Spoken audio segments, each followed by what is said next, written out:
성령님과 함께 이런 제목으로 말씀 가운데 은혜를 나누고자 합니다. 세상에 세 가지 금을 두셨습니다. 하나님께서 첫째는 음식 먹을 때 필요한 소금, 그리고 두 번째는 변하지 않는 가치를 상징하는 황금, 그리고 마지막은 지금이라고 하는 그 중요한 시간을 말합니다. 가장 귀한 건 지금이라고 하는 시간이죠. 지금이 없으면 소금도 황금도 존재할 수가 없습니다. 시간은 무엇보다 중요합니다. 생명과 같습니다. 그렇기 때문에 시간을 허비하는 것은 생명을 허비하는 것입니다. 오늘 본문 16절에 보면 세월을 아끼라, 때가 악하니라 그랬어요. 공동번역으로는 이렇게 됩니다. 같이 읽어보실까요? 이 시대는 악합니다. 그러니 여러분에게 주어진 기회를 잘 살리십시오. 그러니까 세월을 아끼라고 하는 말이 주어진 기회를 잘 살려라, 그런 의미가 있습니다. 빛의 자녀인 우리는 하나님이 주신 시간을 함부로 사용하지 않습니다. 세월을 아껴야 됩니다. 기회를 놓치면 안 돼요. 하나님은 누구에게나 기회를 주십니다. 세계적으로 성공한 데일리 카네기라고 하는 분이 많은 기자들이 질문합니다. 당신은 어떻게 해서 이렇게 엄청난 업적을 이루고 이렇게 많은 물질을 벌 수 있었습니까? 그리고 이렇게 사람들에게 많은 좋은 선한 일을 할 수 있었습니까? 그래서 데일리 카네기가 내가 특별해서 그런 것이 아닙니다. 하나님은 누구에게나 기회를 주십니다. 저는 그저 하나님이 주신 기회를 놓치지 않았을 뿐입니다. 중요한 이야기예요. 누구에게나 기회를 줘요. 공부할 기회도 주고요, 일어날 기회도 주고, 새로워질 수 있는 기회도 주고, 좋은 일을 할 수 있는 기회가 주어집니다. 그런데 무감각해서 놓칠 때도 있고, 또 나의 관심이 다른 곳에 있어서 놓칠 때도 있고요, 나태해서 놓칠 때도 많이 있다는 것이지요. 여러분, 새벽에 나와서 기도할 기회를 우리가 특별 새벽 기도 기간에 하나님이 주신 것입니다. 여러분은 그 기회를 놓치지 않으신 것이지요. 우리는 이렇게 많은 지구촌에 사는 어려운 사람들을 함께 보며 동시대에 살아가고 있습니다. 그런데 하나님께서 도우라고 주시는 기회에 우리가 놓치지 않는 것 정말 중요합니다.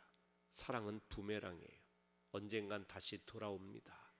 그때가 언제인지 모르고 방법도 우리는 모릅니다. 그러나 사랑은 부메랑입니다. 하나님께서 심판하신다고 하는 것은 그 사람에게 행한 일이 따르는 것입니다. 어떻게 살았느냐, 거기에 따라서 결국 하나님께서 주시는 상급, 하나님께서 주시는 그 열매는 다른 것이지요. 그래서 기회를 놓치지 마시기를 바랍니다. 그러기 위해서는 세월을 아껴야 됩니다. 사도 바울은 15절에 이렇게 얘기합니다. 어떻게 행동할지 잘 생각하고 지혜 없는 자처럼 살지 말고 지혜 있는 자같이 하여. 생각하라는 겁니다. 자세히 주의하여 어떻게 우리가 행동하는 것이 지혜로운 일인가 생각하라는 거죠. 부인과 사별한 어떤 분이 해준 이야기입니다. 고인이 된 아내의 물건을 정리하다가 실크 스카프 한 장을 발견했다고 합니다. 두 사람이 뉴욕을 여행하던 중에 구입한 최고급 스카프였어요. 남편이 아내에게 선물한 것입니다. 값비싸고 아름다운 스카프였기 때문에 아내가 아주 애지중지 보관만 하고 있었고 특별한 날에 사용하리라 생각했는데 아내가 세상을 암으로 떠나고 만 것입니다. 사용을 한 번도 하지 못했어요. 그분이 이렇게 얘기합니다. 절대로 소중한 것을 아꼈다가 특별한 날에 쓰려고 하지 마세요. 살아있는 매일매일이 특별한 날입니다. 지금이 가장 중요합니다. 그렇습니다. 지금이 제일 중요해요. 숨쉬는 하루하루 순간순간이 매 순간이 가장 중요한 순간입니다. 다시 오지 않는 유일한 시간이지요. 지금 사랑하고, 그래서 지금 감사하고, 지금 기뻐하고, 지금 선행을 베풀고, 지금 헌신하고, 지금 웃고, 지금 돕고, 지금 사랑한다고 말하시기를 바랍니다. 지금 예배하시고, 지금 찬양하시고, 지금 전도하십시오. 미루지 마시라는 얘기입니다. 시간을 허비하는 것 자체가 죄입니다. 우리에게 주어진 시간의 한계가 있어요. 언제 끝날지 모릅니다. 100년, 1000년, 만년 사는 게 아닙니다. 다른 사람과 다투며 살 시간이 없습니다. 욕하며 허비해서야 되겠습니까? 원망과 불평으로 시간을 보내서야 되겠습니까? 어리석은 광야의 이스라엘 백성처럼 살지 마시고 세월을 아끼시기를 바랍니다. 무엇보다 우리가 지금 해야 될 가장 중요한 일이 무엇일까? 생명을 살리는 일입니다. 하나님께서 그토록 귀하게 여기시는 생명을 살리는 일이요, 영혼을 구원하는 일입니다. 그래서 제가 오늘 이 말씀을 준비하는 가운데 베트남에 참 기독교 연합이라고 하는 교단이, 자생적으로 생긴 교단이 그 감리교회를 들어와서 건강한 교단과 함께 선교하고자 하는 그 결심을 5년 전에 했어요. 그러면서 감리교회와 계속된 교류가 있습니다. 근데 우리 교단은 여러 가지 갈등이 참 많이 있습니다. 교단의 지도자 문제 때문에 계속 법적인 문제가 생기고 하다 보니 교단의 지도자가 가서 방문도 하고 이 큰 역사에 함께 해야 되는데 함께 하지 못하는 아픔이 있어요. 이건 생명 살리는 일인데 너무 마음이 안타까운 마음에 제가 2년 전에 베트남 선교회를 창립을 했습니다. 그러면서 한 20여 분의 목사님들과 함께 이 일을 위해 기도하고 또 함께 후원하면서 그들을 돕고 함께 하시는 분들이 점점 많아져서 얼마나 감사한지 모릅니다. 오늘부터 시작되는 이 베트남 선교대회에 제가 꼭 좀 참석하면 좋은데 교단의 여러 가지 사정 때문에 선교국 총무님도 가시겠다고 해놓고 상황이 어려워져서 못 가게 되었어요. 감독회장님도 못 가고 또 선교국 위원장도 못 가시고 안타까운 마음입니다. 그래서 오늘 새벽에 우리가 기도한 것이죠. 필리핀에 교회를 건축하고 최용희 선교사님이 열심히 애쓰시는데 지진으로 인해서 교인들이 고통당하는 모습을 보니까 너무 마음이 아픈 거예요.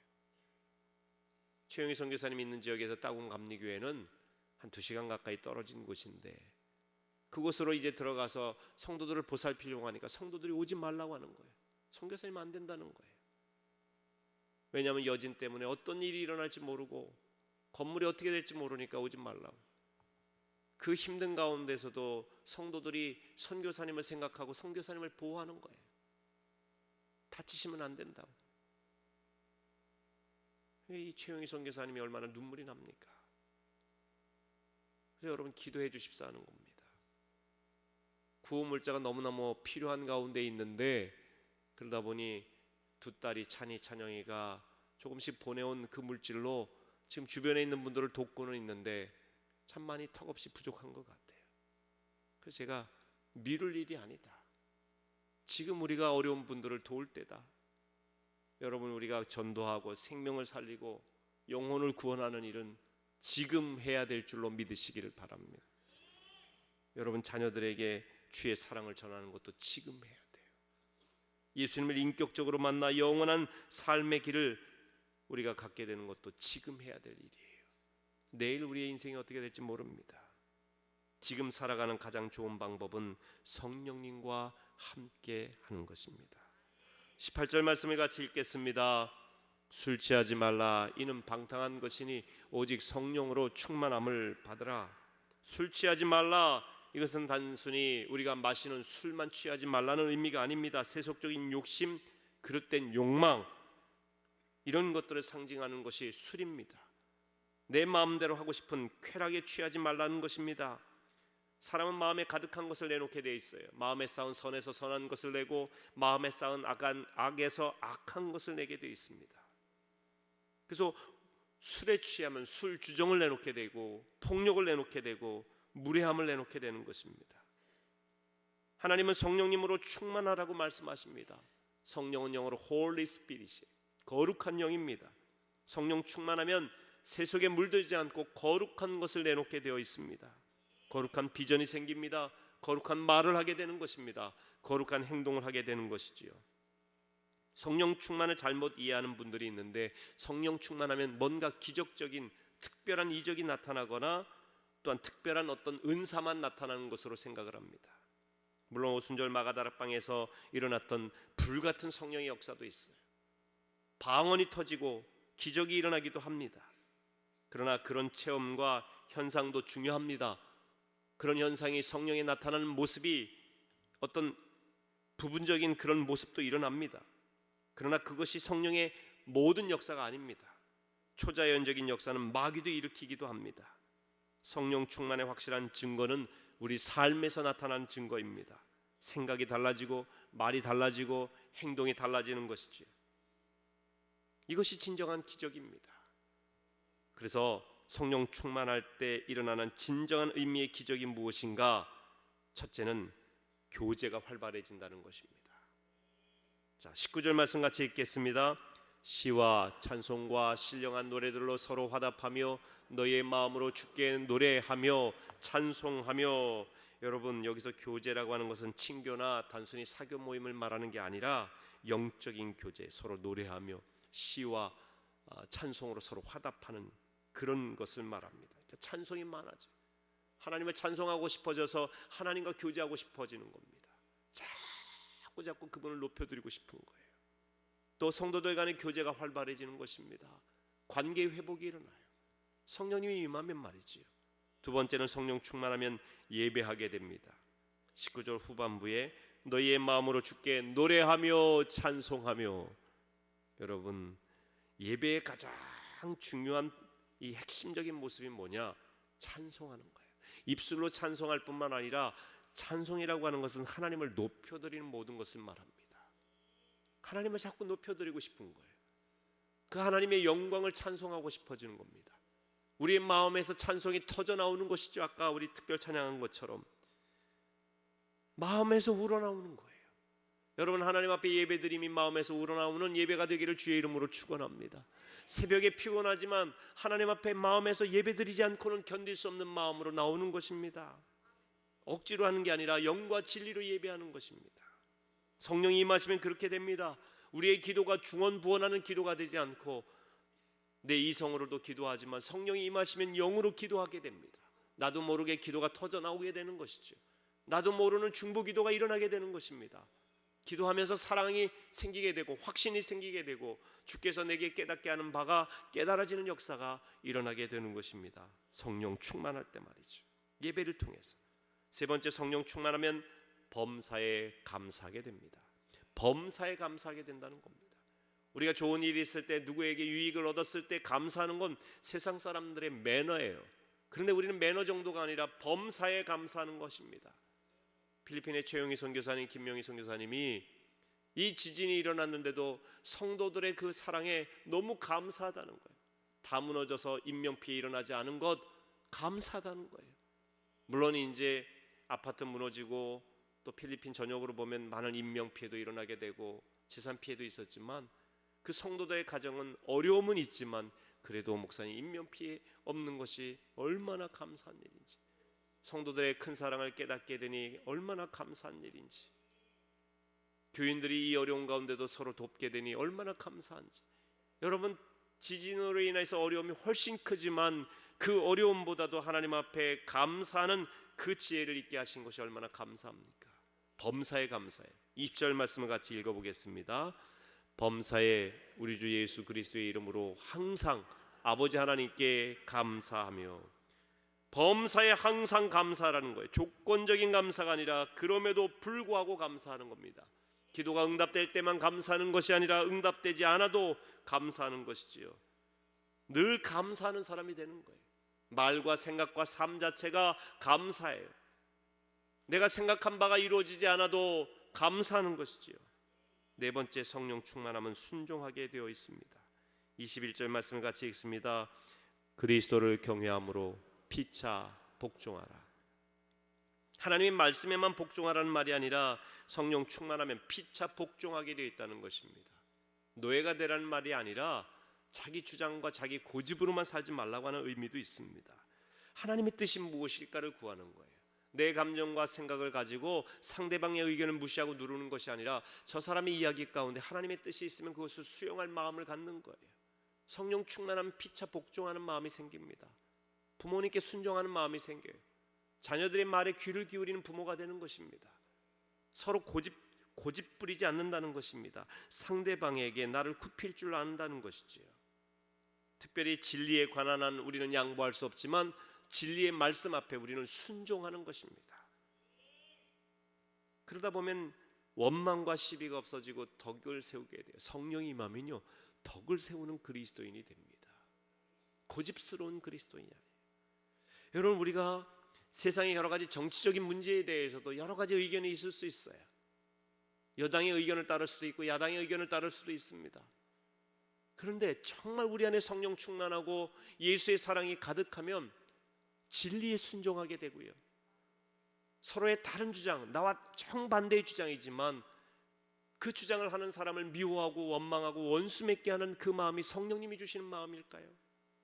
아니죠. 서로가 다른 생각을 갖더라도 그 속에서 진리의 메시지가 혹이 있을 수도 있다는 깨달음을 가지고 귀를 기울이는 거예요. 그래서 서로의 입장을 이해하는 거예요. 그러면서 서로 화합되게 하는 덕을 세우는 그리스도인이 되는 것이죠.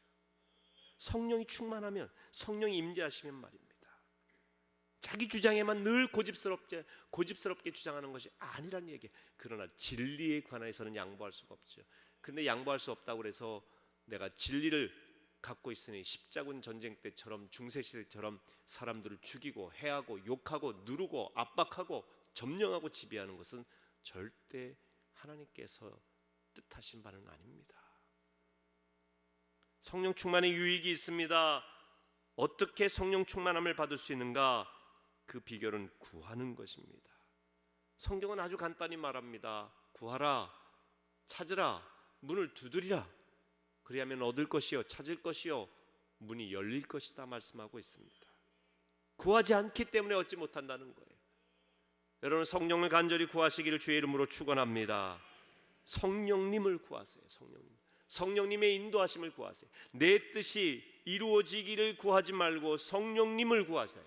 성령의 인도하심 따라 살아갈 때 우리가 궁극적인 성공자, 궁극적인 승리자가 되는 것입니다. 로마에 있는 시스틴 성당의 천장화 중에 천지창조라고 하는 작품이 있죠. 미켈란젤로의 작품입니다. 하나님께서 아담에게 손을 내밀고 있고 아담이 하나님께 응답하기 위해 손가락을 뻗고 있는 장면입니다. 가만히 보시면 손가락이 붙질 않았어요. 붙을 듯 안 붙었죠. 그러니까 하나님께서 아담을 향해 손을 내미시는 것은 굉장히 간절하고 그리고 최선을 다하는데 아담이 너무 건방지지 않습니까? 성의가 없어요. 손을 보세요. 그 손끝이 너무 간당간당하고 조금만 뻗으면 되는데 이 아담의 애가 좀 안 돼. 저렇게 하면 안 되는데 간절함이 없어요. 그러니까 이게 열심으로 좀 딱 주님이 뻗어.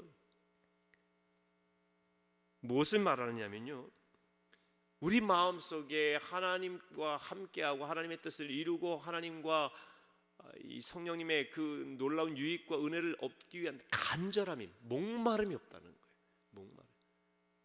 목마른 사슴이 시냇물을 찾기에 갈급함같이 내 영혼이 주를 찾기에 갈급하나이다. 시편 기자의 간절한 기도 아닙니까? 사슴이 포수가 기다리는 걸 알면서도 시냇물을 찾지 않습니까? 목숨 걸고, 왜? 너무 목마르기 때문에. 목마름, 간절함이 있어야 된다. 성령님 제 안에 오시옵소서. 제가 간절히 갈망합니다. 누가복음 11장 13절 말씀 한번 같이 보겠습니다. 너희가 갈지라도 좋은 것을 자식에게 줄 줄 알거든 하물며 너희 하늘 아버지께서 구하는 자에게 성령을 주시지 않겠느냐 하시니라. 하나님은 지금도 여러분에게 주고 싶어 하십니다. 가장 좋은 것을 주신다고 그래서 그게 바로 성령님이에요. 여러분이 원하는 게 아니라 성령 충만함입니다. 여러분이 원하는 것보다 훨씬 큰 것이 성령 충만함입니다. 성령 충만의 유익은 어마어마합니다. 지금 우리로 하여금 바르게 살도록 합니다. 하나님과 친밀하게 하고 사람들과의 교제가 커지게 합니다. 우리 인생이 진정한 감사와 감격과 기쁨과 행복으로 가득하게 합니다. 순종하여 서로 덕을 세우게 되죠. 그래서 모든 분위기와 관계에 아름다움이 생기게 되는 것입니다. 가정에 화평이 생기게 됩니다. 가족 간의 관계가 어그러졌던 관계가 회복이 됩니다. 여러분들이 세상에서 아무리 힘들고 어려운 일을 만나도 그것을 이길 수 있는 힘이 성령님이 함께 하시면 생기게 되는 것입니다. 오늘 이 새벽에 성령 충만함을 구하시기를 바랍니다. 메마른 여러분의 심령 가운데 성령의 은혜의 단비가 내리기를 주의 이름으로 축원합니다.